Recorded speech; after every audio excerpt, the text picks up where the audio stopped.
kemudian tanggapan juga dari pegiat anti korupsi soal ujung aliran dana Syahrul Yassin Limpo ini, termasuk dugaan adanya dana dalam kasus pemerasan pimpinan KPK. Dalami hasil penggeledahan yang dilakukan di Kementerian Sosial.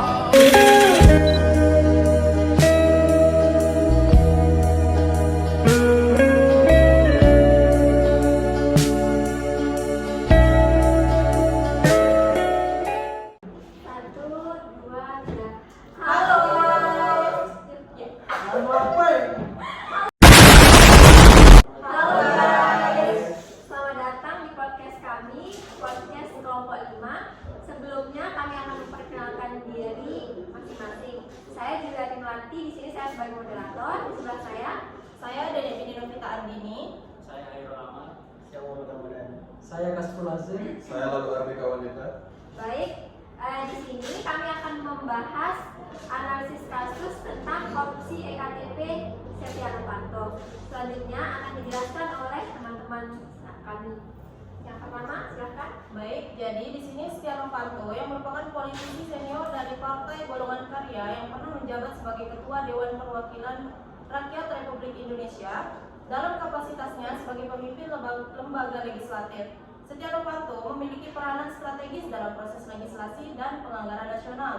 Posisi tersebut memberikan akses luas terhadap proses pembahasan anggaran di DPR, termasuk dalam proyek strategis nasional seperti pengadaan kartu tanda penduduk berbasis elektronik. Selanjutnya, berdasarkan putusan Pengadilan Tindak Pidana Korupsi dan dakwaan Jaksa Komisi Pemberantasan Korupsi, Setia Novanto terbukti melakukan tindak pidana korupsi dengan memanfaatkan jabatan untuk mengintervensi proses penganggaran proyek EKTP serta menerima sejumlah dana yang tidak sah terkait proyek tersebut.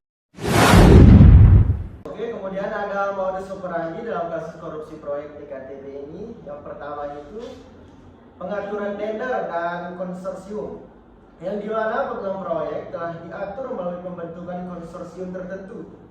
Kontrak di-markup agar tersedia uang pembagian fee besar kepada pejabat dan anggota legislatif.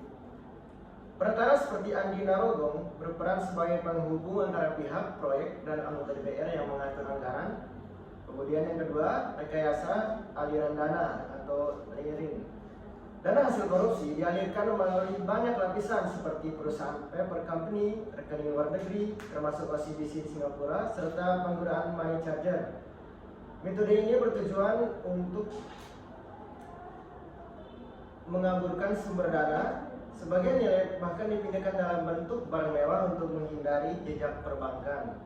Kemudian yang terakhir, ketiga, jaringan rekening pihak ketiga dan struktur korporasi offshore digunakan untuk menyembunyikan beneficial owner. Dana berputar di berbagai rekening sebelum mencapai rekening akhir. Penegak hukum harus meminta bantuan internasional atau NLA seperti Singapura untuk membuka data rekening dan aliran dana.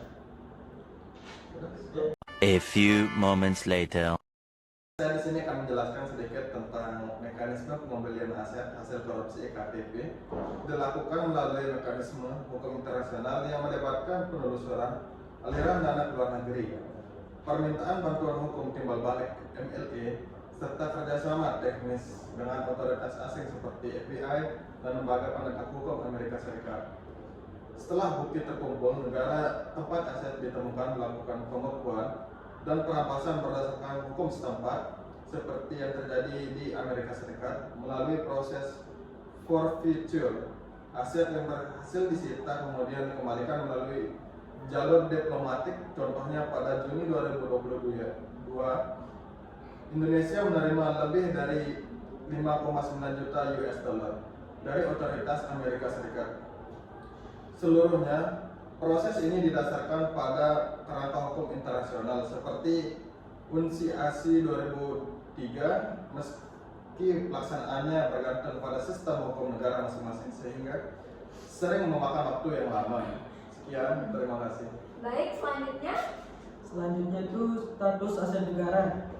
Total kerugian negara dalam perkara pengadaan EKTP dinyatakan oleh hakim dan laporan pemeriksa BPKP atau BPK sekitar 2,3 triliun. Angka yang menjadi dasar perhitungan tuntutan dan restitusi dalam berkas perkara. Dari jumlah tersebut, Upaya pemulihan aset baru berhasil mengembalikan sebagian kecil. Nilai paling menonjol adalah penyerahan dana dari Amerika Serikat kepada Komisi Pemberantasan Korupsi sebesar 5.956.356.78 atau setara dengan 86.664.991 rupiah yang diserahkan melalui West Marshals pada Juni 2022. Angka ini hanya menutupi sekitar 3,77 dari total kerugian yang dinyatakan dalam perkara. Sekian. Oke teman-teman, ini penjelasan mengenai analisis kasus tentang korupsi Setia Novanto. Jadi kesimpulan dari podcast kasus Setia Novanto tentang korupsi EKTP dapat saya simpulkan yaitu kasus korupsi EKTP yang melibatkan Setia Novanto menunjukkan penyalahgunaan kekuasaan oleh Ketua DPR RI dalam pengaturan anggaran dan pengadaan proyek demi kepentingan pribadi. A few moments later. Sekian podcast kami dari Kelompok 5. Terima kasih sudah menonton.